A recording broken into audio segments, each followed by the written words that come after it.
All right. It's so good to see you. Yeah, keep on. Tell somebody you're glad to see them today. Hey, I'm glad to see you. I'm glad to see you, man. Wes makes my day better, even when he hates me. Oh, it's good to see you guys. How was everybody's week? Good? I had a really good week. My week turned out really good, so it's been good. Feel like God's been speaking to me a little bit. Feel like my fire's starting to build a little bit more. It's funny how like sometimes we get on these highs and like everything will be going good, and then that valley, man, you know what I mean? Like sometimes you just get down somewhere where you just like, how'd I get here, and you know, why am I here, and all this stuff. Let me ask you this. I'm going to make sure I say this right because I'm good at saying stuff backwards, so I want to make sure I say this right. Get myself situated here in the middle. I wish I would have known then what I know now. Say it again. I wish I would have known then what I know now. How many of you have ever said that in your life? Yeah, yeah, I know. What is it?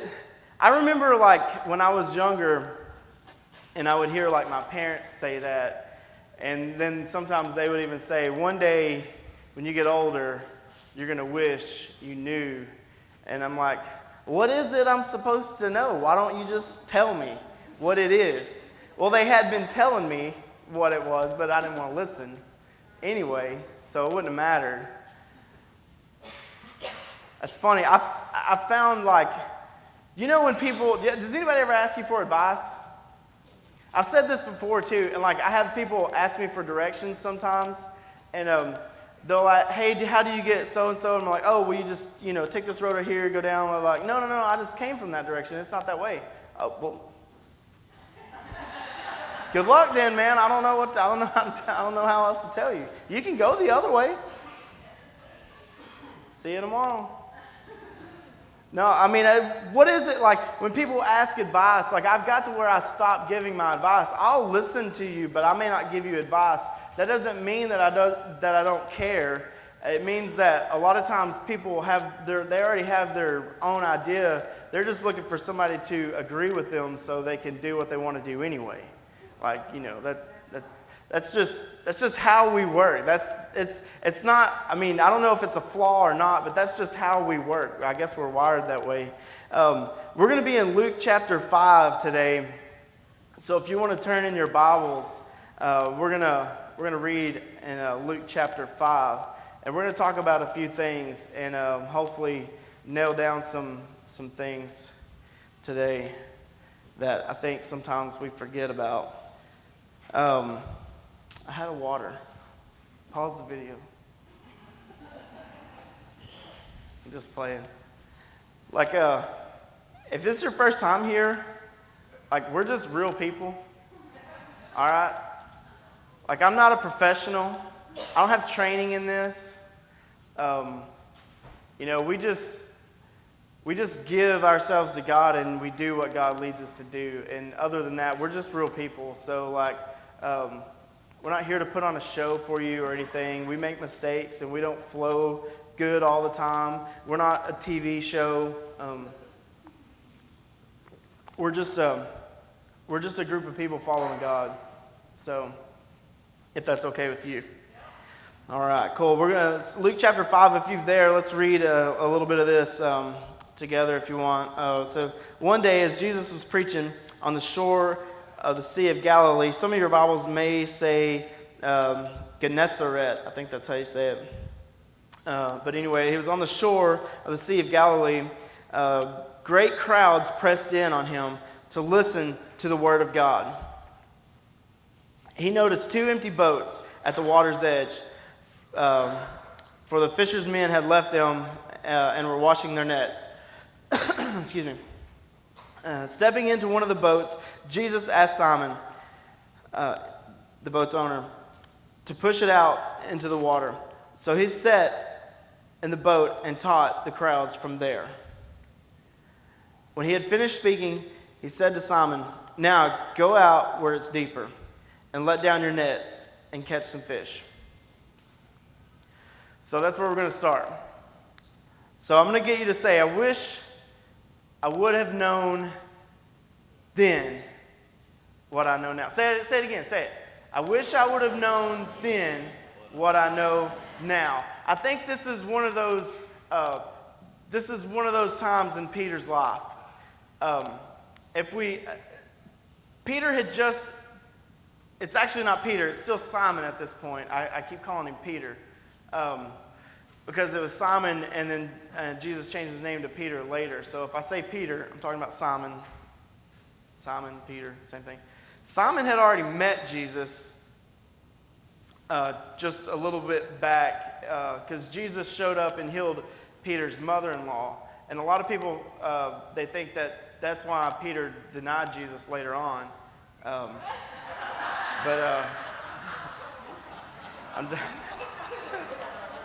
I'm just playing. That's terrible. That's terrible. I'm sorry. I apologize. Some of you will get that later. I got myself off track on that one. Oh, jeez. So anyway, Simon had already met Jesus. And so, when Jesus gets into his boat and pushes him away, it wasn't like the first time that Simon had met Jesus. And then Simon goes through his life with Jesus after this point. But there's some things that take place. And Simon, falls into following Jesus. But it's years down the road before he gets it. And how many of you have ever, years down the road, it's like it clicks. You realize, oh, that's why. Oh. Yeah, I feel like this is one of those, crucial points in Peter or Simon's life where this takes place, but I don't think he actually realizes it until later, what actually took place. So, all right, so we're going to let me see here. Say, I wish I would have known then what I know now. And that the maturity in life is learning the difference in what is worthless and what is worth it. The whole essence of that is some things that we worry about, some things that we get wrapped up in mean very little, and the things that we ignore a lot of times are the things that we should have invested in. Does that make sense? Oh, thanks, man. Appreciate it. Now, too. All right. So, does that make sense? How many of you have ever invested in something that, yeah. I mean, don't be afraid. I can't tell you how many times I've bought something that was, it ended up being useless or spent money, fixing up. Here's a good example. I had moved out, when I was 19, I moved out. I moved to Mesquite and got my first apartment. And I had a truck, and it wasn't paid for yet. And I started spending all my money on putting wheels on it. I had a killer sound system in it. I had it lowered. It sat almost all the way on the ground. I love this truck, and I spent all my money on it. And it ended up getting broke into, and they stole all my stuff, and then the insurance replaced it, and that happened on December, so I had to pay my deductible and everything, and then it happened again in January. It got broke into again, and for those that know, if it happens in the same year, you don't have to pay your deductible twice, but if it happens in December and then it happens in January, you got to pay your deductible again. So I paid 2 deductibles back to back, 2 extra months payments almost, getting my truck fixed up. And then one day I got off of work and it was just it was just, I don't know what happened. I guess we didn't have security guards or anything then. my truck was just like completely just destroyed because they had taken everything but the metal. And finally I realized, you know what, it's really not worth it. So now I drive a just tan, regular, plain truck. That's it. And it serves great purpose. It gets me everywhere I need to go. I don't have neighbors, mad at me all the time because when I started up, I don't have them bumping them out of their chair or whatever when I'm driving down the road. There's just things that you spend, like I get it, like some of it's fun, but there's things that you spend time and money and energy on that just really isn't worth it, So that's what we're going to talk about. We're going to talk about assets and liabilities. And I kind of got ahead of myself, believe it or not. But we worry, we worry about things that don't matter. How many have ever worried about if someone's mad at you or not? Yeah, we all do that. Or we get mad at someone and we hold the grudge. And we hold that, and that falls in the same category. We get mad at someone and we hold this grudge and we carry it with us, and we're the ones that are in prison over it, not them. It's us that it's hurting. Like, I can be mad at you all day long, but it didn't change your day. It changed my day, but it didn't change your day. So forgiveness is so important. But see, we got too much pride to forgive them. We want justice served. We want them to get theirs, right? You know what I'm saying? So I woke up this morning and I felt like my throat was like closing in. It was kind of weird. Like I couldn't hardly, like really dry. I couldn't hardly talk. So if my voice goes out in the middle of this, just amen or something. I don't know. And that's and that's where the advice comes in. Like sometimes, we want advice. Okay, this is like I can't tell you how many times this has happened. Somebody will get mad in the church. They'll get mad about something, and they'll start talking. They'll start talking and they'll change the story as many times as they got to change it, or they'll leave out the details they need to leave out, or they'll only talk about certain things. They won't tell the whole story. All they're doing is getting you to agree with them so they can take you with them. It's like a game, and we see it all the time.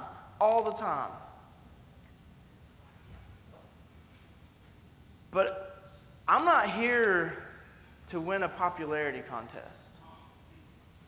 I'm not here to get more likes on my Facebook or more followers on my Facebook. I'm here because I have a cause. It's when we forget our cause that we get in trouble. I'm getting ahead of myself. Dang it. So we talked about how many worthless efforts have you put into something? How many worthless efforts have you put into something? More than what was worth it? I know me, there's a lot of stuff. I've put effort into things that, I probably put more effort into the things that are worthless than the things that are worth it. Like, how much dumb stuff did you do as a teenager trying to impress someone to get them to like you that aren't even in your life anymore? We don't even know where they live. Like, we do dumb things to get someone to like us or to impress someone, and then later on down the road, like we'll run across them and be like, holy cow, I forgot all about him. I haven't seen her since we graduated. I haven't seen him in I don't know how long. Right? We do it all the time. And it's like we're striving for things that don't matter. All the time. I wrote this down. It's worthless. Write this down. You may want to write this down. This is good, okay? I know I don't say a whole lot. That's good, but write this one down. It's worthless to pursue popularity at the expense of your purpose. It's worthless to pursue popularity at the expense of your purpose. We will get sidetracked. We will get into something, and then shiny, flashy something will catch our attention, and all of a sudden we're distracted and we forget our purpose, and we're trying to win over popularity or impress someone or something over what our purpose once was, and then we lose it. So don't forget that.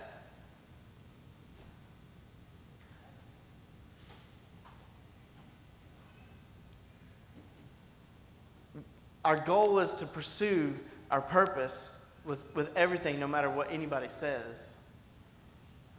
I remember when my life, I shared a little bit of my story last week, and when my life transformed, when it really changed. I went to church a lot when I was younger, and I did the whole coming to the front and stuff almost every time and all that. But when my life really changed, I lost friends over it. I lost some family members over it. I lost some things. So when I gave my life to Christ, it changed in a way to where I knew that my purpose was different. And when my purpose became different, the people that didn't want to be around that purpose, they weren't around anymore. I've got friends that I was right there with up until that point. And then when I said I wasn't going to go drinking with them anymore, that was the last I seen of them. So,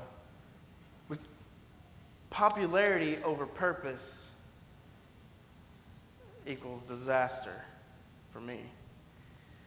So, all right, so back over here in Luke chapter 5. So Jesus gets in the boat. I'm trying to stay on my notes. It's hard. It's hard. So Jesus gets in the boat. Peter wasn't in the crowd, but he wasn't committed either, okay? Peter, he wasn't in the crowd. See, when we come to church, we have a crowd, and then we have the committed. We have people that serve. We have people that do things. We have people that commit. We have people that commit with their tithe. We have people that commit with, cleaning the bathrooms. We have people that commit in the church to make this place function. It's not just about the band. It's not just about me. It's about the kids' areas. It's about the sound. It's about the timer on the back wall. It's about, this thing working. It's about the video that people that can't make it here get to watch later. It's about so many other things. The purpose of Christ is so much bigger than just coming in here and getting a feel good and then going home. There's a crowd, and then there's the committed. And it's okay if you're in the crowd, but at some point, that crowd has to step out into deeper water and become the committed. Because if we all remain the crowd, we all just remain the crowd. We all remain the ones that say the things but don't do the things.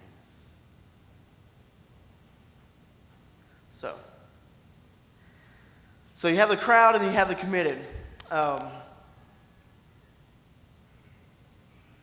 me see. So Jesus gets in the boat. How many of you know that when Jesus gets in your boat, it'll get better? Yeah. Okay.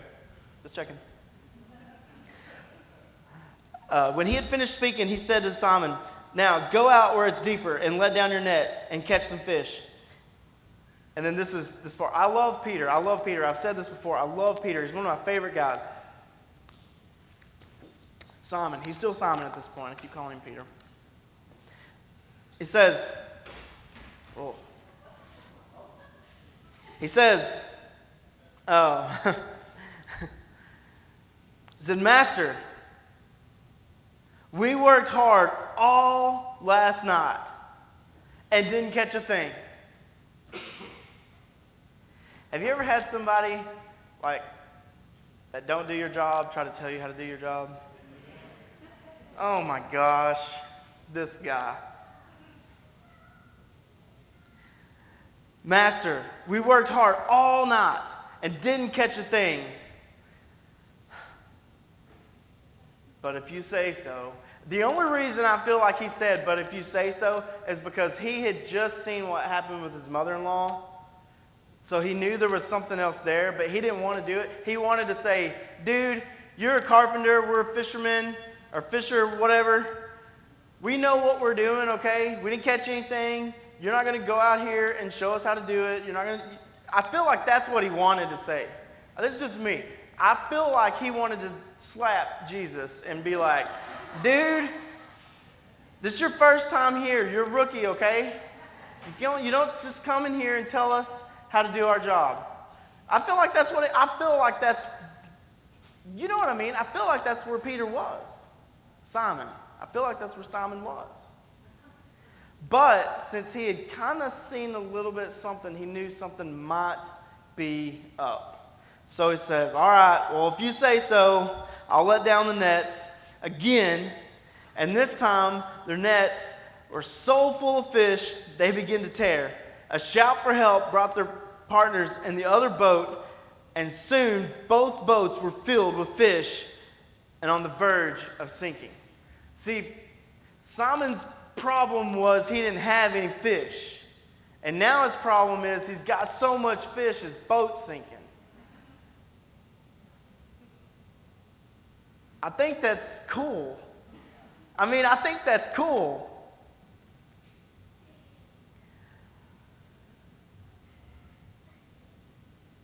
God will work in your obedience even if you have an attitude. Even if you have a bad attitude, God will still bless your obedience. There's a lot of days I don't want to, but I do it anyway. You know what I mean? There's a lot of days I don't want to do it. I don't want to do it.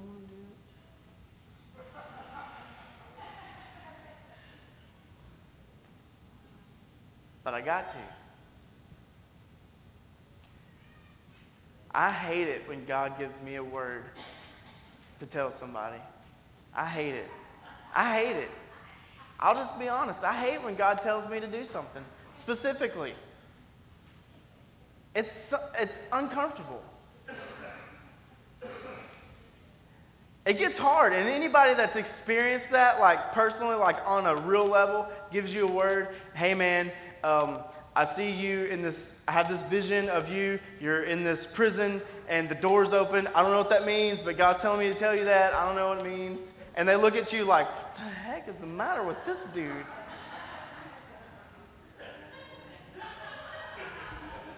But then later on, you find out like they had a real issue going on, and they were actually holding themselves down with it. And that was the word that set them free, because they had been praying for a word from God somehow, some way, for God to set them free from this, and that was it. It's the craziest thing. I'll never, ever forget. We were at a birthday party, and Chris Wilson was there, and he looks at me, and he's like, man, there was this guy in this wheelchair there, and he's like, this is weird, but I feel like God's telling me to go over there and pray over this guy and heal this guy. So he told you to do it, man, not me. See ya. And he said, no. He said, I think we both. I think you need to go with me. I was like, are you sure, man? I don't know. And I just kind of sat there. I didn't say anything else. He's like, hey, man, we got to go over there. Come on. And so we went. And this guy had been diagnosed with some kind of something. I don't even remember what it was, but he had been told that he wouldn't walk again, and he was in a wheelchair. And they didn't even know, they didn't even have answers for him, like what was causing this and all this. And so anyway, so Chris, he's like, man, well, I feel like God's telling me to pray over you and to heal you of this. And the guy kind of looked at Chris, and he's like, well, people pray over me all the time, and it doesn't work, so whatever. But Chris did it anyway. He said, well, this is what God's telling me to do, so I'm going to do it. He did it, and it was awkward. It was weird. And he didn't get up and walk right then, but it wasn't very long after that I was driving and I seen this dude and I had to stop and I called Chris. I was like, dude, that guy he's walking down the street. And it was the craziest thing. I never experienced that. Like, he didn't get up right then. And so later we caught up with him. He's like, yeah, man, it just got better. I don't know. I couldn't really explain it.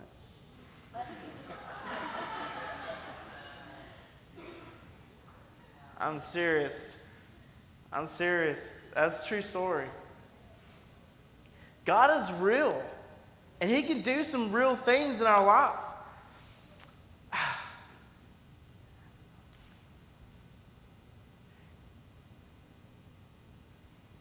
Let me figure out where I'm at here because I got way off. So we have the crowd and we have the committed.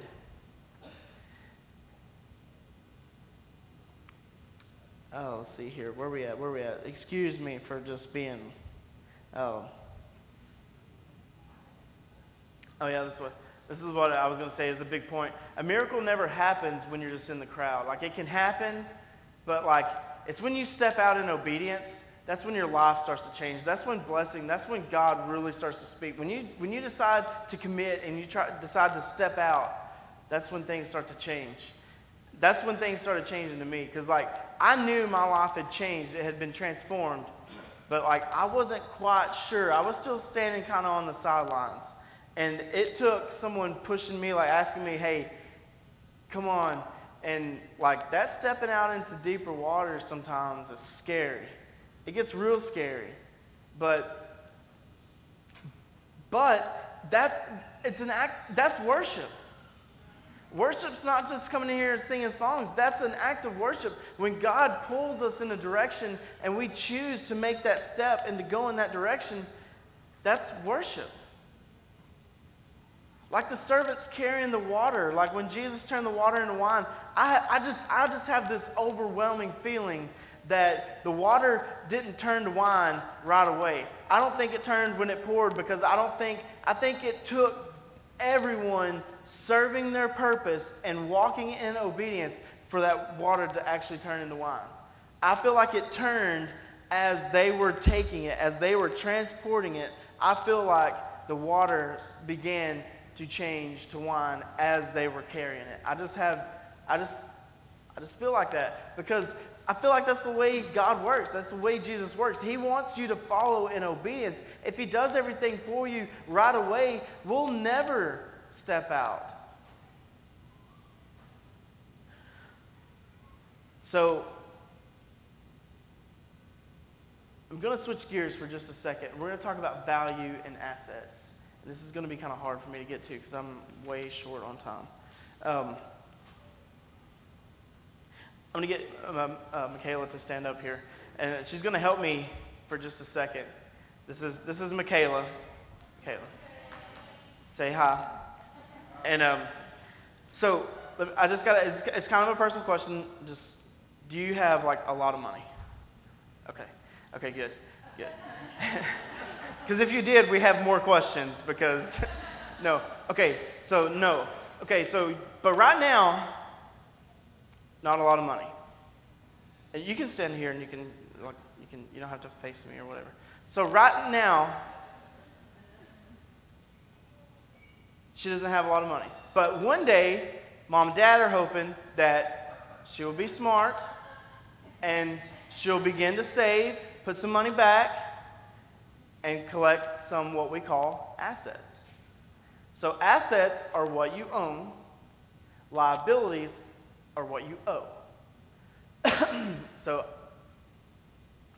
like, one day you'll save some money, you'll get a job or whatever you do, and you'll buy, say, a car. A car is a depreciating asset, or you'll buy a house, which is also an asset, and then the things you own are your assets.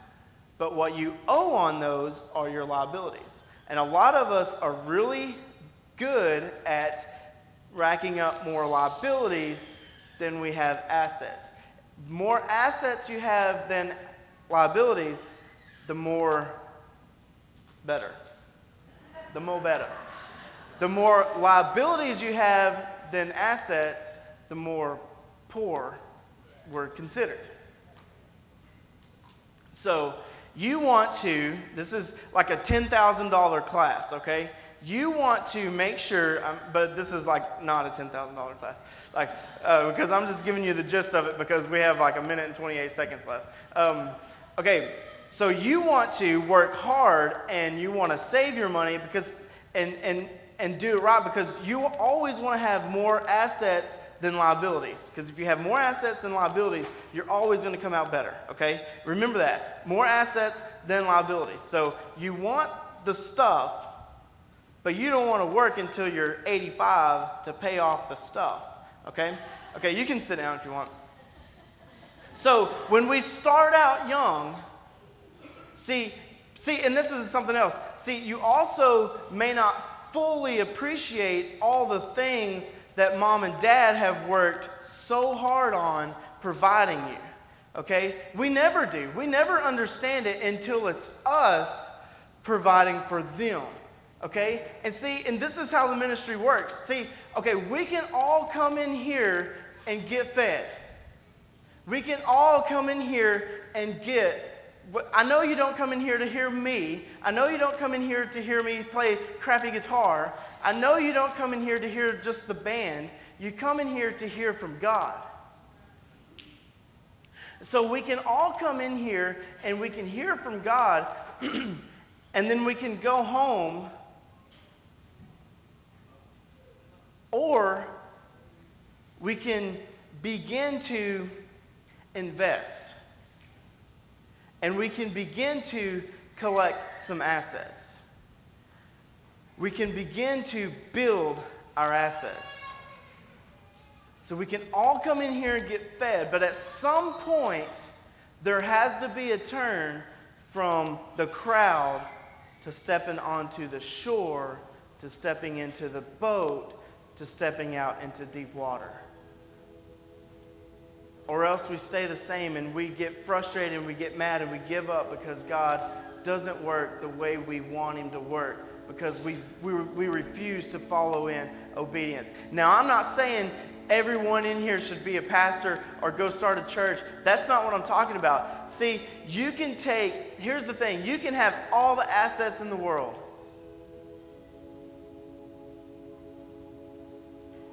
You can have everything paid off. Some of the richest people in the world are the most miserable people in the world. But see, asset without cause, it's a disaster. You can have all the asset and very little liabilities, but if you don't have a cause, then you're missing something. You can have all the money, you can have all the wealth, you can have all the things, but still be empty. And still be missing that joy, and still be missing that peace. But if you get that cause, then it doesn't matter if you hate all the people you work with, because it's not about them anyway. It's about fulfilling that cause that God's given you. It's about getting up in the morning and doing the things that you know. It's not about them, it's about what God's telling you to be. I went and heard a message last night, and he hit me so hard, right in the face.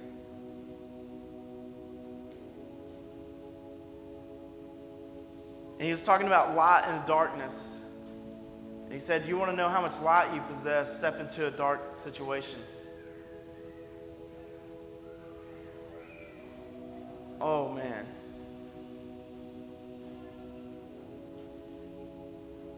And this is my point. I had to jump, but this is my point. We spend all our efforts on making shiny, fancy nets, but we never consider the cause. We can have the nicest nets in the world, but if we're not fishing in the right pond, we're always going to come up empty. We're always going to come up empty. It doesn't matter how nice the net is, how good the net is. It doesn't matter how big, how fancy, how much better than our neighbor we are. Our net is, our yard is, or truck or car, or it doesn't matter.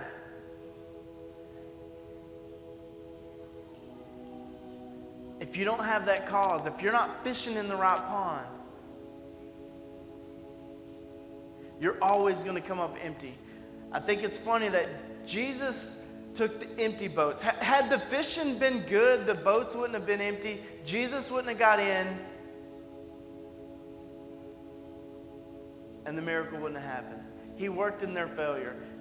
They were professionals at this, okay? But he used their failure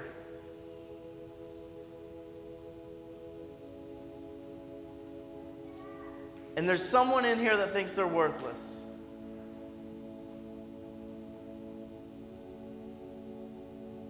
But Jesus, he had value in us. We were his cause. We were his cause. So he stretched out his arms and he died on the cross because he had a cause.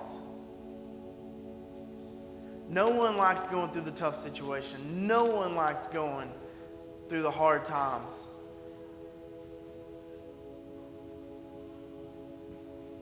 There's a lot of days we do the things we don't want to do. But if we don't have a cause, it'll kill us. It's that cause. And Jesus is my cause. Christ on earth is my cause. That's why I stay up late trying to read. That's why I do the things I do, because Christ is my cause.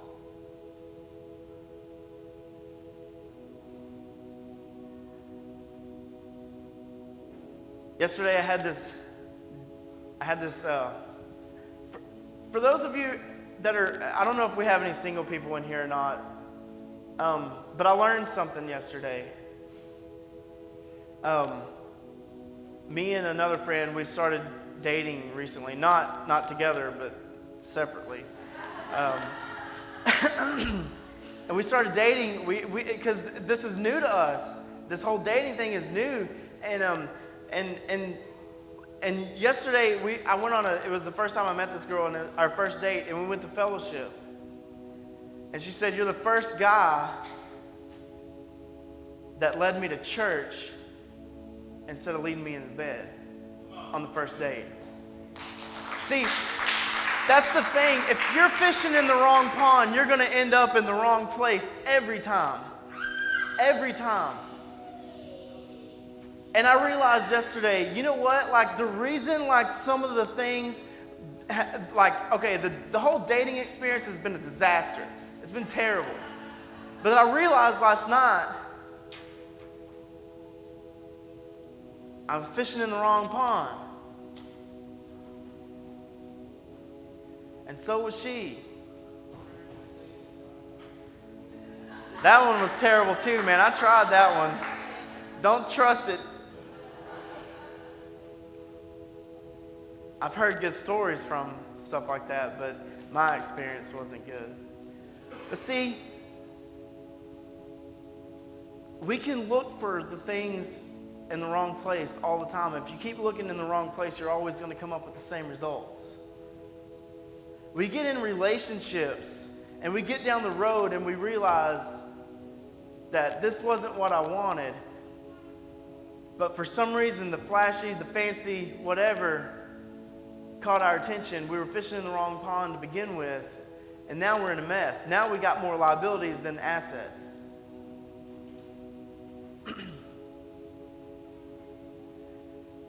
Sometimes we get down the road and we realize we never invested in the cause. We never invested in the things that really made a difference, that really meant something.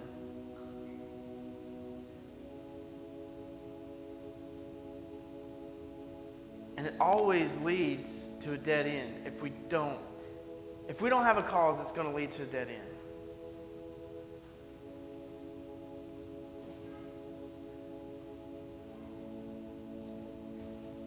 I don't know how else to say that. What's your cause?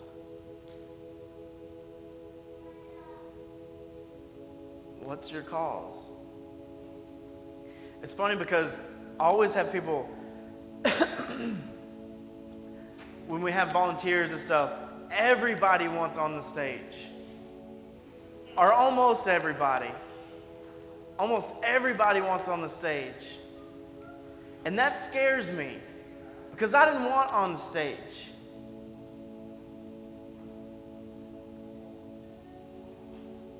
There's a lot of people that seek the popularity. They want to go straight to the stage. And to me, that's a bad sign. No, it's the ones that want to get invested that I see that God is actually moving in. That they're the ones that are actually following the obedience. They want to get invested. We can come and be the crowd, and we can sit in the seats, and we can have church, and it can look good, and it can be fun, and we can get some joy and some excitement out of it. But if we don't get invested, we're never going to see anything change. We're never going to see the things change in our community, in our homes, in our church, in our lives, at our job. We're never going to see anything change if we don't get invested. When you invest in something, it means something to you. And you'll fight for it, and you'll work for it.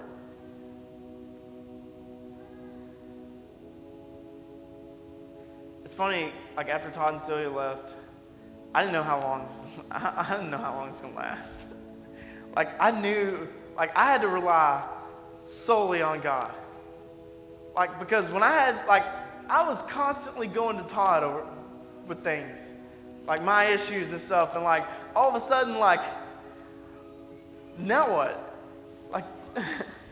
Now what? Now I'm in his shoes. And I'll be the first one to tell you, I'm not perfect. I'm not perfect at this. I'm learning. It's like being a father for the first time. I don't know what to do. I'm just learning as I go. I don't have Todd, but I have God. I have God leading me and showing me. And if I listen and follow in obedience, it turns out all right. But when I start trying to wrap my head around things, or something shiny and flashy, fancy or whatever catches my attention, and I all of a sudden, I'm going to do this today. That was something else I was going to talk about. When we started dating, I started trying to figure out this balance. How do I balance work and being a pastor and trying to date?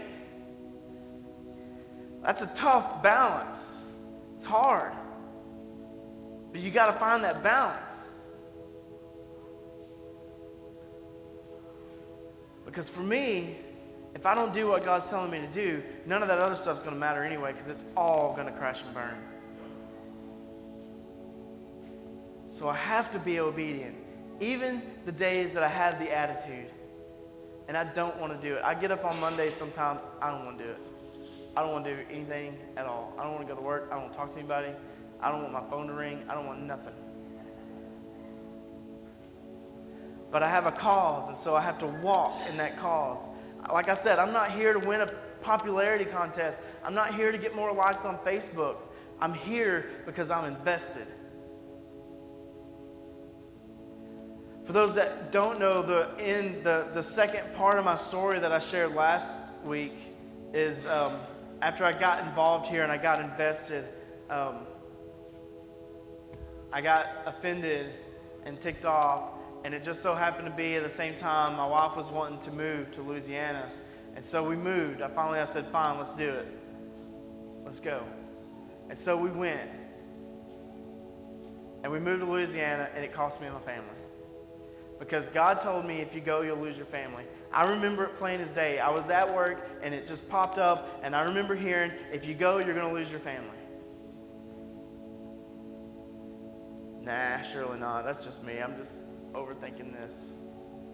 I'm going anyway. And we went, and sure enough, I lost my family. And I drove 2 hours almost every Sunday to get back to this church, to get back to this place. I tried to visit a few other places. Nuh-uh, it didn't work. It's not the same. It's not the same. I'm not going to say that God wasn't moving in there, but it was not the same. I was driving 2 hours to get back here. I hated being so far away. I couldn't be at band practice. I couldn't be at midweek. I couldn't be at anything other than Sunday morning. And I hated it. I was miserable. So I ended up divorced. Our relationship went down the toilet. Because we turned away from God. I have no doubt that that's why my relationship failed. Because I gave up. I got offended. I let something that someone else said dictate what I did. Because I didn't understand the cause. And I wish I would have known then what I know now. Because my life wouldn't be quite the same.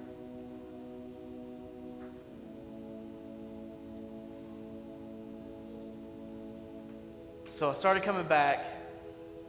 I was invested here. And I couldn't leave it. And I told her, I can't. I have to get back here.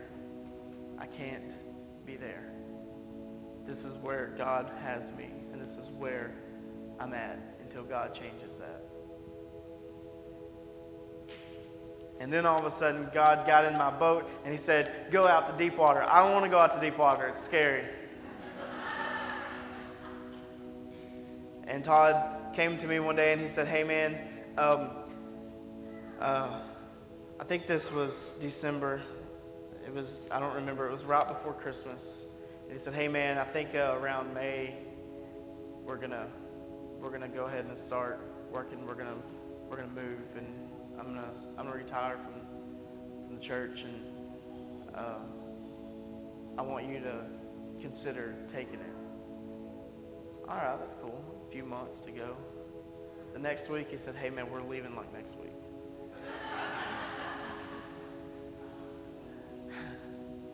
Dude, I wasn't ready for that. I wasn't ready for that. But when God says to go to deep water, you go to deep water. And when he says put down the net, it means put down the net. We can have an attitude. We can disagree with it. But if you'll just do it, we'll see everything change. Life will change. Our families will change. Our love life will change. Our relationships will change. Our community will change. Our kids will change. Things will change. We will see the cause come into effect. And that's my purpose, is to see Christ on earth. We are the body.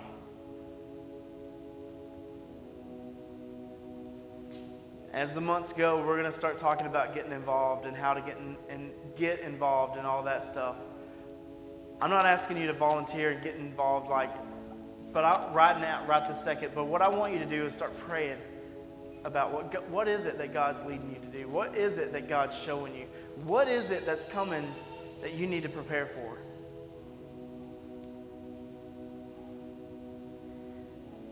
And let's lock arms. Let's get in the boat together. Let's let Jesus in the boat. Let's paddle out to deep water. I know it's scary. Trust me, I'm scared too. And let's let down the nets and let's see what God really has for us.